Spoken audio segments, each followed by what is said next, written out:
እያንዳንዱ እግር ባነሳ ቁጥር ሰይጣን አይታየውም፣ ግን ከክብር ጨለማ እያየ አይደለም፣ ከክብር እግርን ባነሳ ቁጥር ሁሉ ከክብር ከኃይል ተቀበሉ በኢየሱስ ስም። እስኪ ከኔ ጋር ከክብር ቀጣዩን እግር ስታነሳ ከክብር በእያንዳንዱ እንቅስቃሴ ከክብር ወደ ክብር ትለወጣላችሁ። በእያንዳንዱ ሩጫ ከኃይል ወደ ኃይል ትሮጣላችሁ። አካል ያለውም አካል የሌለውም ይስማ። ከውርደት ወደ ውርደት የሚል ዜና አልሰማውም። ሁለተኛ ቆሮንቶስ ምዕራፍ 3 እንደዚህ ብሎኛል። ከክብር ወደ ክብር ነው ያለኝ። እያገለገልክ ከክብር ወደ ክብር፣ እየጸለክ ከክብር ወደ ክብር፣ እየተነበይክ ከክብር ጠላት ቢያምንም ባያምንም በዚህ ዓመት ከፊት ሆኜ መመራ ሆነ ነኝ።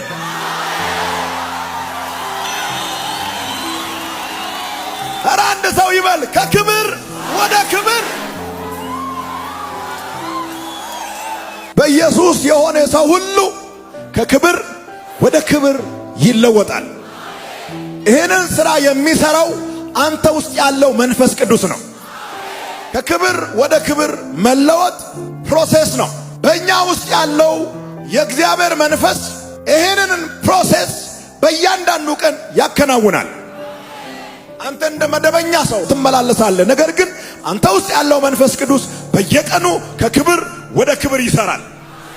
እግርን ይሰራል፣ እጅን ይሰራል፣ ምላስን ይሰራል፣ አንደበትን ይሰራል፣ አካሄድን ይሰራል፣ አቀማመጥን ይሰራል፣ አካሄድን ይሰራል፣ መውጣትን ይሰራል፣ መግባትን ይሰራል፣ ስትተኛ ይሰራል፣ ቢሮው ስትሆን ይሰራል፣ መኪና ስታሽከረክር ይሰራል፣ ስትሰራ ይሰራል፣ ዩኒቨርሲቲ ውስጥ ይሰራል፣ ኮሌጅ ውስጥ ይሰራል፣ ገበያ ውስጥ ይሰራል፣ 24 ሰዓት ይሰራል። ከክብር ወደ ክብር ይሰራል፣ ከኃይል ወደ ኃይል ይሰራል።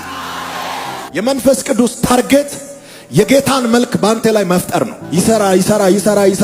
ይሰራና የጌታን መልክ ስትይዝ ያበቃል። የጌታን መልክ አንድ ጊዜ መያዝ አይቻልም። ሂደት አለው። ሂደቱ 24 ሰዓት 30 ቀን ሙሉ ይሰራል። ሰውነት ላይ የሚሰማ ነገር የለም፣ የሚያስብል ነገር የለም፣ ድምፅ የለም፣ አያስጮህም። ግን ውስጥ ላይ ያለው መንፈስ ዝም ብሎ ይሰራል። የሆነ ፖይንት ላይ ሲደርስ የጌታን መልክ ባንተ ላይ ኮምፕሊት ያደርጋል። የእግዚአብሔር የመጨረሻው ዓላማ በአማኞች ላይ የልጁን መልክ መፍጠር ነው። የመልክ መጨረሻ፣ የቅርጽ መጨረሻ፣ የመገለጥ መጨረሻ፣ የውበት መጨረሻ የናዝሬቱ ኢየሱስ ነው። እሱን ስትደርስ ትቆማል። መንፈስ ቅዱስ ባንተ ውስጥ ሆኖ በየቀኑ ከክብር ወደ ክብር የሚለውጠው ገብርኤልን እንድትመስል አይደለም፣ ከመላእክቶች አንዱን እንድትመስል አይደለም።